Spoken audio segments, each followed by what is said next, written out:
तुम्हें सकाळु टिके शीघ्र उठा आरंभ कर आ तुम जहाँ भी नकारात्मक भावना आसूँ से समय तुम्हें मोर आराधना करके से सब कथा भाई मत क्षमा माग और से क्षम मु तुमको नूतन शक्ति देवी। से शक्ति द्वारा तुम्हें संसार रे जीनी पार और निजक सिद्ध कर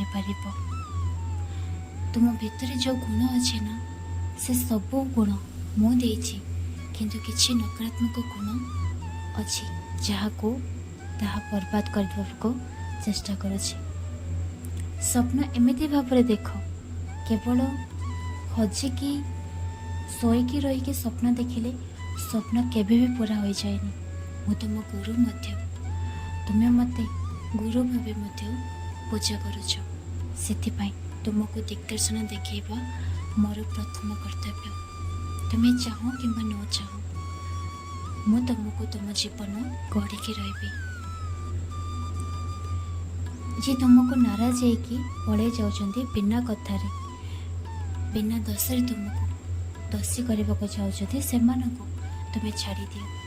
मु कही ना तुम जीवन नकारात्मक शक्ति को मु बाहर करी आ बाहर करके रही।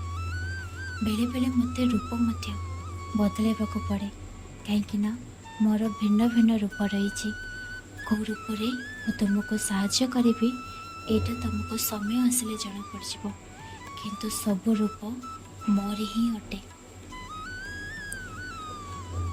तुम्हें माँ दुर्गार पूजा कर, हनुमान जी को पूजा कर, शिवंकर पूजा कर, ए सबूर पूजा मु स्वीकृति करे।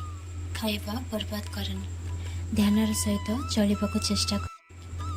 तुम्हें ना निज दरमार किसी संचय कर आ ताहाको तुम्हें भल समय काम आसो बोली कहब और से टंका को तुम्हें प्रति मासरे किछि दान मध्य दब।